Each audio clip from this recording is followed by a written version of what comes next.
اللہ کی جو it self خود وہی ہستی جو ہے وہ بڑی بابرکت ہے. ٹھیک ہے, کیسے بابرکت ہے کہ یعنی مراد یہ ہے کہ جو چیز بھی اللہ کا جو کلام ہے وہ بھی قرآن ہے, تو جو چیز اللہ سے اٹیچ ہو جائے گی, قرآن سے اٹیچ ہو جائے گی, اس میں برکت پڑ جائے گی. اور برکت کیا پڑے گی, اب آپ سمجھ رہے ہیں نا کہ کیا کیا چیزیں اس کے اندر کوالٹیز پیدا ہو جائیں گی. جیسے اس سے بات آپ اس سے سمجھ لیجئے کہ نبی کریم صلی اللہ علیہ وسلم نے فرمایا کہ ہر اہم کام جو اللہ کی حمد و ثنا سے نہ شروع کیا جائے تو وہ ناقص اور بے برکت رہتا ہے. تو کیا پتا چلا, یہی نا بابرکت ذات ہے. یعنی اگر اس کے نام سے کوئی کام بسم اللہ سے شروع نہیں کیا جائے گا تو کیا ہوگا, وہ ڈیفیکٹو رہے گا اور بے برکتہ ہو جائے گا, اس کے اندر برکت نہیں پڑے گی, جس کو ہم کہتے ہیں نا کہ وہ کام فلاپ ہو جائے گا یا اس کام میں خیر نہیں نکلے گی, یہ مراد ہے یہاں پہ. اچھا, اب آپ دیکھیں قرآن جو ہے وہ اللہ کا کلام ہے, اللہ کا کلام بھی بابرکت ہے جیسے وہ خود ہے. تو جب قرآن کیسے بابرکت بنتا ہے کہ قرآن سے جب آپ اس کو پڑھتے ہیں سمجھتے ہیں تو نمبر 1 آپ کا ایمان بڑھتا ہے, پھر اس کے بعد ہدایت میں اضافہ ہوتا ہے, پھر اس کے بعد اللہ کا قرب ملتا ہے, دنیا بھی جو ہے وہ سنورتی ہے اور آخرت بھی سنورتی ہے. آپ برکتیں دیکھتی جا رہی ہیں, دیکھیں آپ کیسے قرآن کی برکت آپ اس وقت دیکھیں. پھر ایونچولی آگے جا کے اتنی برکت بڑھتی ہے کہ جنت کے حصول کا ذریعہ ہے.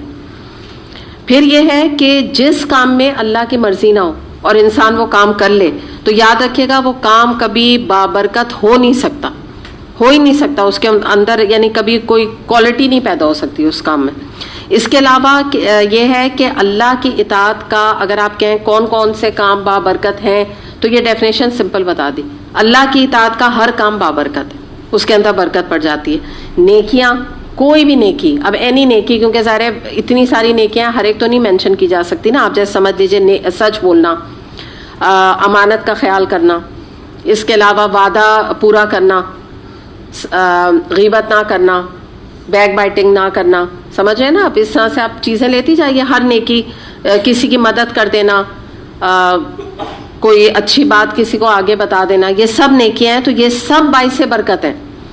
آپ دیکھیے ایک دین کا پیغام آپ آگے کسی کو پہنچاتے ہیں, آگے ملٹیپلائی ہو کے کہاں کہاں کہاں کہاں پہنچ کے برکت ہوئی نا, برکت ہوئی. آپ نے ایک کسی کو واٹس ایپ کا کوئی کلپ بھیجا, انہوں نے آگے بھیجا, انہوں نے آگے بھیجا, انہوں نے آگے بھیجا, کیا ہو گیا, آپ کے لیے صدقہ جاریہ بن گیا.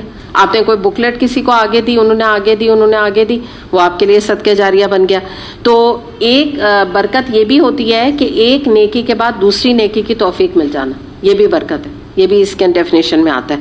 پھر حلال رزق میں برکت ہے, وہ بھی اللہ کا حکم ہے, ایک اچھا کام ہے, نیکی کا کام ہے.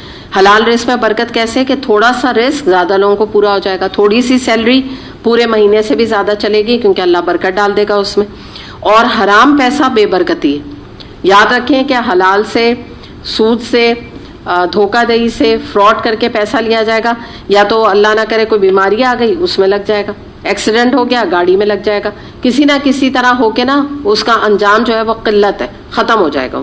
سود کا جیسے حدیث آتی ہے کہ سود کا جو انجام ہے وہ قلت ہے, ختم ہو کے سود کا پیسہ جو ہے نا وہ اینڈ ہوتا ہے, کبھی بھی اس میں برکت نہیں پڑتی کیونکہ اللہ کے حکم کے خلاف ہے, ناجائز ہے. تو یہ ساری اس میں برکہ کی ڈیفینیشن یہ آ جاتی ہیں. اور پھر یہاں فرمایا کہ اللہ جس نے یہ فرقان اپنے بندے پر نازل کیا. فرقان کا ہم بہت دفعہ بات کر چکے ہیں کہ اس سے مطلب ہے کرائٹیرین, یعنی حق اور باطل کا فرق واضح کرنے والی یہ کتاب ہے. اور بندے سے کیا مراد ہے, نبی کریم صلی اللہ